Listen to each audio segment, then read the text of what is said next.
Si je vous parlais d'elle, la princesse sans voix, que vous dirais-je? La forme de l'eau, The Shape of Water, comporte ce film deux objets essentiels. Comprendre ces deux objets, c'est comprendre l'ensemble du film. Le premier objet qui se présente à nous, spectateurs, c'est un œuf. Tous les matins, Eliza prend 4 œufs au petit déjeuner ou dans la journée. Quelle est la signification de cet objet œuf? En premier lieu, c'est parce que Eliza, dont le nom de famille est Esposito, était donc orpheline et a été abandonnée au bord de la rivière par sa mère.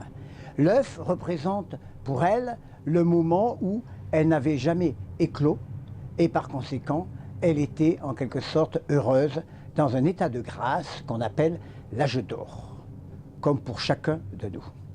La deuxième signification de l'œuf est le fait que, ayant eu une mère hostile qui poursuivait sa mort dès sa naissance, Eliza est anorexique.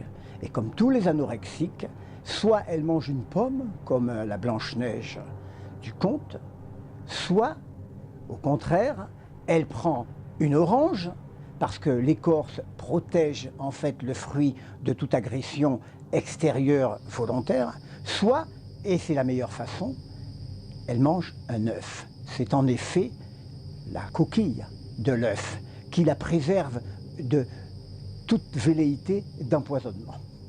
Et c'est pour cela que lorsqu'elle va rencontrer la créature de l'eau, de l'Amazonie, de l'océan, son prince, c'est pour cela qu'elle va en premier lieu lui donner des œufs.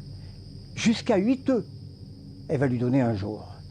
C'est une façon de lui dire « je vous nourris, mais je n'ai aucune intention hostile.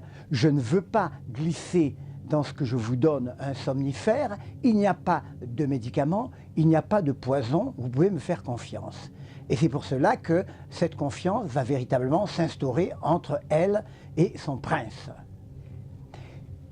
Jusqu'au moment où elle va pouvoir offrir à son prince charmant, cette créature de l'eau, elle va pouvoir lui offrir en fin de compte un œuf qu'elle aura elle-même auparavant écalé.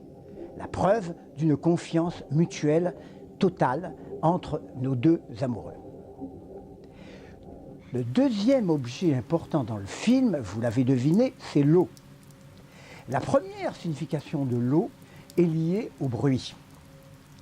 Lorsqu'elle a été expulsée par sa mère et exposée au bord de la rivière à la mort, Eliza, le premier bruit audible pour elle a été le murmure de l'eau, le murmure de la rivière.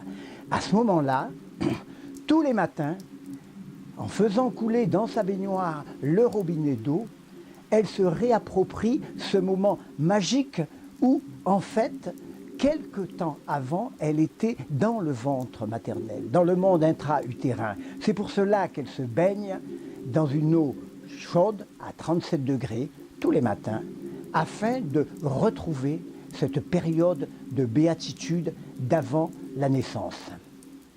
La troisième signification de l'eau dans le film, c'est évidemment qu'elle va pouvoir revivre ce monde intra-utérin à tel point que Sándor Ferenczi, dans son livre Thalassa, nous explique que nous avons tous, à un moment donné, cette béatitude de nous plonger dans la baignoire d'eau chaude.